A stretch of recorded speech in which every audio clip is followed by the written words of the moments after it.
بلکہ حضرت شیخ شہاب الدین سہروردی سے کسی نے کہا نذرانہ کس کو کہتے ہیں؟ فرمایا امیر سے لے لینا اور غریب کو دے دینا، کسی کا نام نذرانہ ہے۔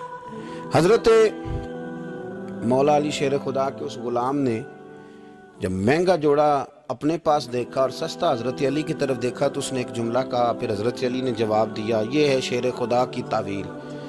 ہم نا جب بچوں کو سبق پڑھاتے ہیں نا مدارس میں تو پہلے اعتراض قائم کرتے ہیں، پھر خود اس کا جواب دیتے ہیں۔ تو دو قسم کا جواب ہوتا ہے، ایک الزامی ہوتا ہے، ایک تحقیقی ہوتا ہے۔ کئی دفعہ ہمارے بچے مطمئن نہیں ہوتے، وہ کہتے ہیں جی میں نہیں مطمئن ہوا، جواب دوبارہ دیں۔ لیکن حضرت علی تھے نا، غلام نے اعتراض قائم کیا، اس نے ایک جملہ کہا، کہنے لگا حضور یہ سستا جوڑا مجھے دے، مہنگا آپ نے۔ فرمایا کیوں؟ کہنے لگا اس لیے کہ آپ آقا ہیں اور میں غلام ہوں۔ اب شیر خدا کا جواب سنے شیروں والا، فرمانے لگے نہیں